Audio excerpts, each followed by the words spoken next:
जब कुनै विशाल ताराको इन्धन सकिन्छ तब के हुन्छ होला? गुरुत्वाकर्षण विरुद्धको त्यसको लडाईँ सकिन्छ र सुरु हुन्छ एउटा नरोकिने खुम्चाइ। आज हामी ताराहरूको मृत्युपछि बन्ने यस्तै असाधारण वस्तुहरूको रहस्यको तल्दैछौँ, जसलाई रिलेटिभिस्टिक तारा भनिन्छ। हो, यही हो हाम्रो आजको सबैभन्दा ठूलो प्रश्न। जब ताराको इन्धन सकिएर त्यो मर्दछ, गुरुत्वाकर्षणले त सबै कुरालाई एउटै सानो बिन्दुमा खिच्याउन खोज्छ, तर केही न केहीले त्यसलाई रोकिरहेको हुन्छ। आखिर त्यो अदृश्य शक्ति के हो त? हेर्नुस्, ताराहरू आफ्नो जीवनकालभरि एउटा सन्तुलनमा हुन्छन्। भित्रबाट आणविक फ्युजनले बाहिरतिर धकेल्छ अनि बाहिरबाट गुरुत्वाकर्षणले भित्रतिर तान्छ। तर जब फ्युजनको लागि इन्धन नै सकिन्छ, त्यो बाहिर धकेल्ने बल पनि हराउँछ। अब मैदानमा एउटा मात्र खेलाडी बाँकी रहन्छ, गुरुत्वाकर्षण, र त्यसले जित्न थाल्छ। ताराको केन्द्र खुम्चिँदै जान्छ। अब यो खुम्चाइको अन्त्य दुई तरिकाले मात्र हुन सक्छ। कि त त्यो केन्द्र अनन्तसम्म खुम्चिएर ब्ल्याक होल बन्छ, जहाँबाट केही पनि उम्किन सक्दैन, वा एउटा बिल्कुलै नयाँ एकदमै रहस्यमय शक्तिले गुरुत्वाकर्षणलाई रोक्छ र एउटा स्थिर वस्तु बनाउँछ। र यो शक्ति तापक्रममा आधारित छैन, त्यसैले यसलाई नन थर्मल प्रेसर भनिन्छ। हाम्रो रहस्यको चाबी यही हो। ल, अब त्यो रहस्यमय शक्तिको बारेमा कुरा गरौँ। यो शक्ति आउँछ क्वान्टम मेकानिक्सको एउटा आधारभूत नियमबाट, जसले मृत ताराहरूमा गुरुत्वाकर्षणलाई रोक्न आवश्यक बल दिन्छ। यसलाई भनिन्छ पाउली एक्सक्लुजन प्रिन्सिपल।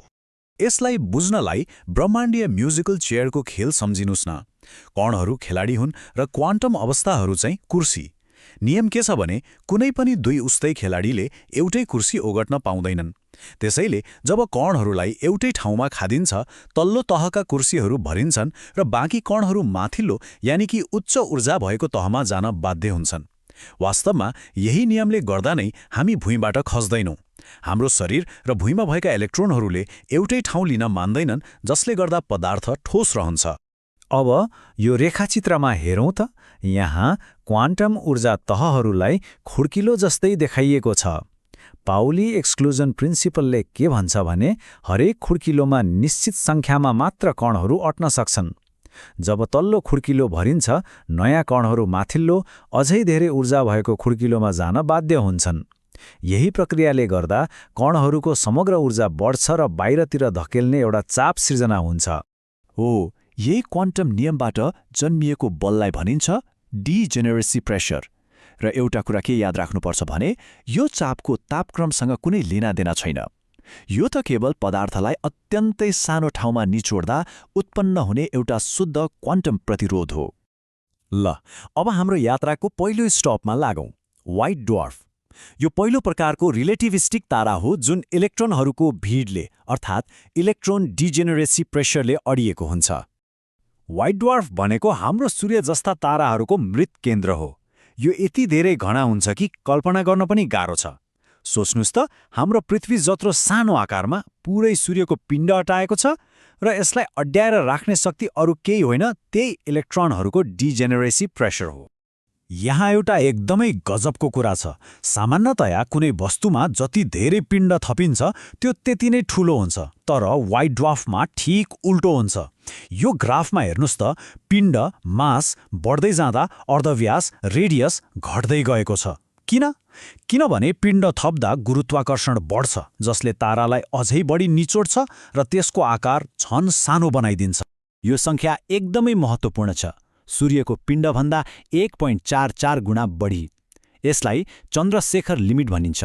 यो त्यो अधिकतम सीमा हो जहाँसम्म व्हाइट ड्वार्फले आफ्नो इलेक्ट्रोन डिजेनेरेसी प्रेसरले गुरुत्वाकर्षणलाई रोक्न सक्छ। यदि कुनै व्हाइट ड्वार्फले यो सीमा पार गर्यो भने के हुन्छ? त्यसको इलेक्ट्रोनहरूको क्वान्टम प्रतिरोध असफल हुन्छ, गुरुत्वाकर्षण फेरि हावी हुन्छ र खुम्चिने प्रक्रिया अझै अगाडि बढ्छ। अब प्रश्न उठ्छ, त्यसपछि के हुन्छ त?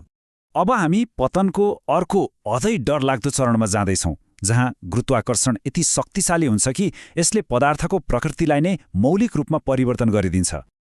यो प्रक्रियालाई इन्भर्स बीटा डिके भनिन्छ।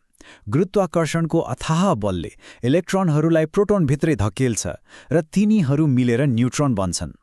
नतिजा, ताराको केन्द्र लगभग पूर्ण रूपमा न्युट्रोनले बनेको एउटा विशाल परमाणु नाभिक जस्तो बन्छ र यसको परिणाम हो न्युट्रोन तारा।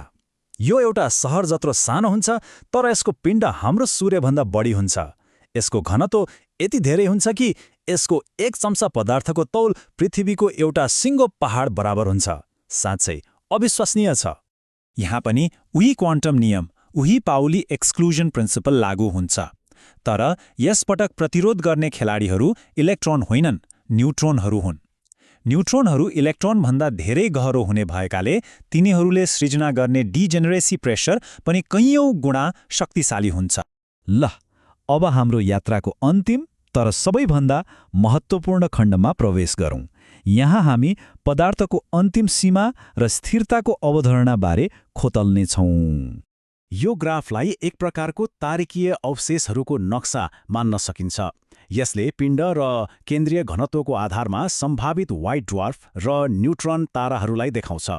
यो रेखामा पर्ने हरेक बिन्दु गणितीय रूपमा सम्भव भएको तारा हो, तर ती सबै प्रकृतिमा साँच्चै अस्तित्वमा रहन सक्दैनन्। हो, यो भनाइले एउटा एकदमै महत्त्वपूर्ण कुरा बताउँछ। गणितीय रूपमा कुनै तारा सम्भव हुनुको मतलब यो होइन कि त्यो प्रकृतिमा साँच्चै नै बन्न सक्छ, त्यो स्थिर पनि हुनुपर्छ। यो उदाहरणले स्थिरताको अवधारणालाई एकदमै राम्रोसँग स्पष्ट पार्छ।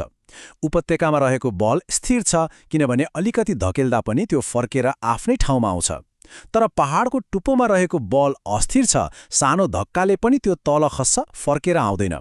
अब हाम्रो ग्राफमा देखिने ती चुचुराहरू त्यही पहाडको टुप्पो जस्तै हुन् जहाँ ताराहरू अस्थिर हुन्छन्। यी चुचुराहरूले व्हाइट ड्वार्फ र न्युट्रोन ताराको अधिकतम पिण्डलाई जनाउँछन्, जुनभन्दा माथि तिनीहरू स्थिर रहन सक्दैनन्। र यो हो न्युट्रोन ताराको लागि त्यो अन्तिम सीमा। सूर्यको पिण्डभन्दा लगभग 2 गुणा। योभन्दा बढी पिण्ड भएको स्थिर न्युट्रोन तारा हुन सक्दैन। यो नै अन्तिम रेखा हो। यो नै वास्तविक फर्कन नसकिने बिन्दु हो। यो सीमा नागेपछि गुरुत्वाकर्षणलाई रोक्न सक्ने कुनै पनि शक्ति ज्ञात छैन। न इलेक्ट्रोन न न्युट्रोन डिजेनेरेसी प्रेसर केहीले पनि काम गर्दैन। गुरुत्वाकर्षणको अन्तिम विजय हुन्छ र एउटा ब्ल्याक होलको जन्म हुन्छ। र हामीलाई यो पनि थाहा छ कि न्युट्रोन ताराहरू काल्पनिक होइनन्, वास्तविक हुन्, किनभने हामी तिनीहरूलाई पल्सरको रूपमा देख्छौँ। पल्सरहरू तीव्र गतिमा घुम्ने न्युट्रोन ताराहरू हुन् जसले लाइटहाउसले जस्तै अन्तरिक्षमा विकिरणको किरण फ्याँकिरहेका हुन्छन् र पृथ्वीबाट हामीले ती किरणहरूलाई नियमित पल्सको रूपमा पत्ता लगाउन सक्छौँ। यी मृत ताराहरू प्रकृतिका अन्तिम प्रयोगशालाहरू हुन् जसले भौतिक शास्त्रका नियमहरूलाई तिनको अन्तिम सीमासम्म परीक्षण गर्छन्। यिनीहरूको अध्ययनले हामीलाई पदार्थ, अन्तरिक्ष र समयको प्रकृतिबारे गहिरो जानकारी दिन्छ। तर प्रश्न यो छ कि यिनीहरूको केन्द्रभित्र अझै कस्ता रहस्यहरू लुकेका छन् होला?